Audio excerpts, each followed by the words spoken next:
Welcome to Immigration Quicktake. This is Ellie Rutledge Silver with the American Immigration Lawyers Association. At the AILA EB-5 conference held last month, the Department of State provided updates on a couple of key items. Here to discuss those updates is Bernard Wolfsdorf, AILA past president and chair of the EB-5 conference. Bernie, thank you so much for joining me. First, any news on the October 2015 visa bulletin cutoff date?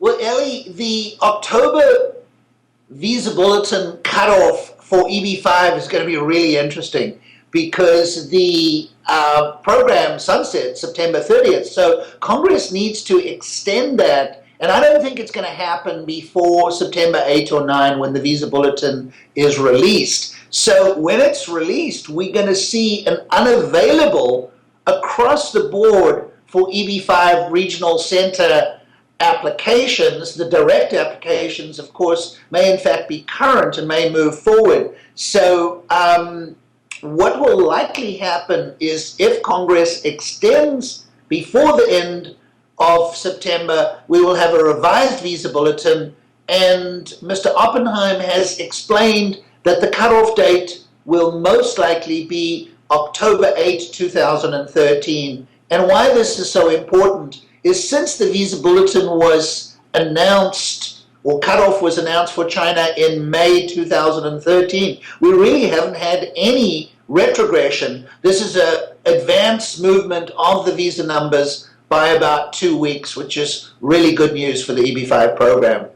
Thanks, Bernie. What new information was given regarding the CSPA guidance? Well, Ellie, we have absolutely critical new information regarding Child Status Protection Act guidance, which, quite frankly, every AILA member needs to be familiar with, and which may be applicable in other employment categories in the EB-5 context. So here's the critical issue with regard to CSPA guidance. In addition to just understanding the general framework, attorneys or their clients have to take what we call second step procedures to freeze or lock in the child's age. And this has to be done within 12 months of the visa number becoming current. Now, this may sound, well, okay, pretty simple to everybody, but the State Department had not released clear guidance on what steps were required or what they preferred. And it is now clear that there are two things that you have to do. A, pay the fee bill, and if that's not possible, you can file the DS-230 online in order to freeze the child's age. When in fact the visa number becomes available, then a final calculation is done. Again, my apologies, the CSPA stuff is kind of a little bit technical. Could you tell me about the tips provided for attorneys dealing with NVC?